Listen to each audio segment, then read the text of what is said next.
KnifeDope. More dope. Come and get your fix. What's up, fuckers? Your boy's back with a fresh batch of dope. KnifeDope. That's right, people. The hits don't stop. Wanted to give you guys a quick peek at a recent acquisition that I did not do a video on. This is the newest batch of the Jack Wolf Knives Gunslinger.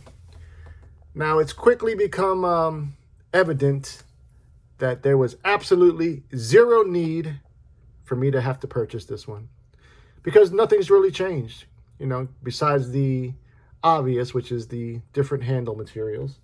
Other than that, it is the identical knife as batch one. It almost looks a little bit like the blade might be a little bit taller, but upon checking those specs, it's the same damn knife. And I started also thinking just how much this knife is actually overpriced. This is coming from a undisclosed Chinese OEM, S90V titanium, $350.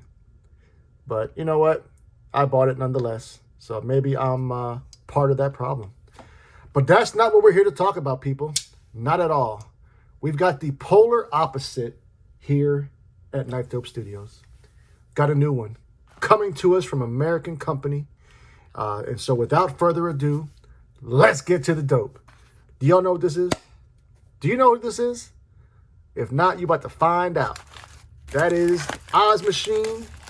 And we've got the newest offering from them, which is the Oz Machine Roosevelt XL.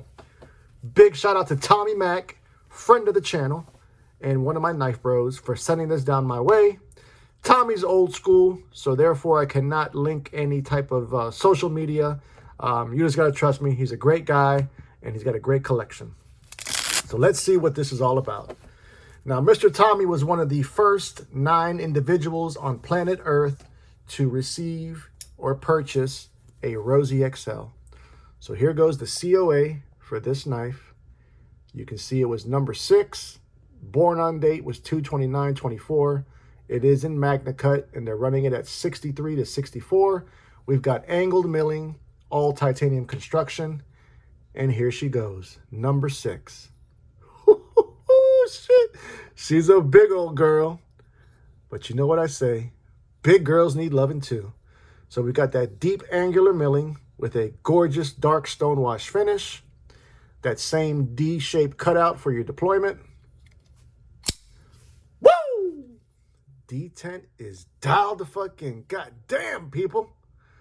Now, she is a full-size knife. 8.5 inches is the overall length. We've got 3.75 is in that fantastic drop point blade with a nice bit of belly. We've got handle length coming in at 4.75 in conjunction with that nice finger choil. So you can definitely accommodate that full purchase, no refund. 5.2 ounces. We've got 125 thousandths for your blade stock thickness. Behind the edge thickness comes in at 15 thousandths. Add that up with this full flat grind, and what do you get? You guessed it, a slicey hoe. Stonewash finish on the hand, or rather the blade, as well as this hardware, pocket clip, and back spacer.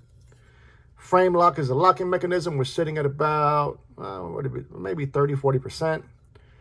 Just enough room for your disengagement. Nice chamfer on that lock bar. Very, very enjoyable.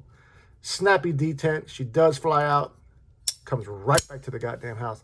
Now, I will tell you, I think this is too big, And it's kind of weird because I do have a couple of knives that are, around the same size as far as length goes. I think the main problem with this is that the design itself doesn't lend itself to the size. You get what I'm saying? So for that, let me just go ahead and show you guys the original, which is this beauty right here, number 457 to be exact.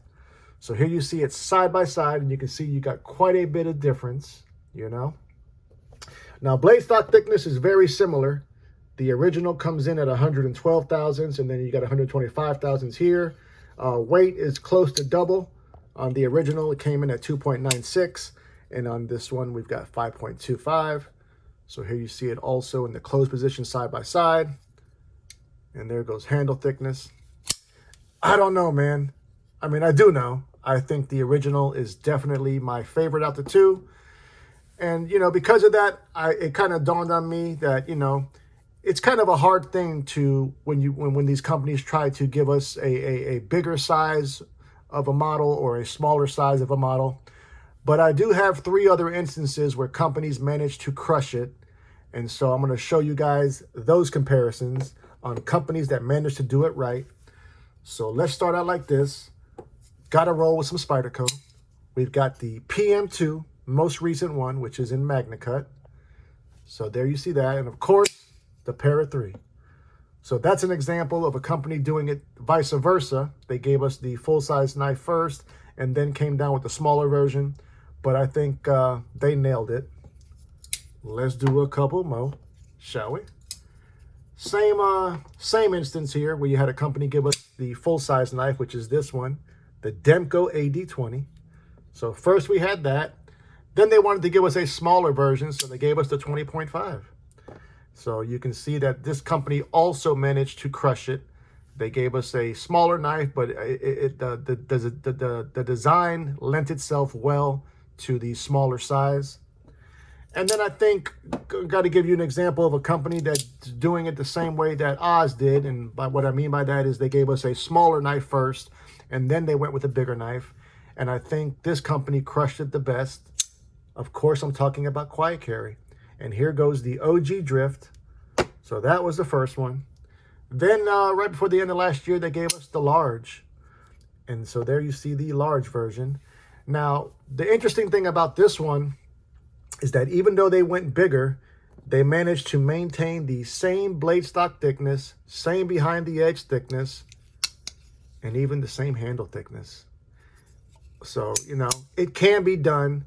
I think if this XL would have been maybe a little bit smaller, maybe 8 inches, I think we're talking about a whole different ball game. You know, I really do. I just think with this wide, tall blade here, trying to put it over 8.5 inches, it looks too bulky. You know, it really does. One more comparison I want to give up here is I'm going to put it up against a big old knife in the collection, which is that AD15. So you can see that this XL is bigger than that too, you know? It's a big knife, people. But more importantly, I want to know what you fuckers think. Which is your favorite? Is it the XL or the OG? Tell me all about it. Love you, mean it. Until the next time. Cut something, cut someone. Just don't cut yourself. Stay dangerous, fuckers!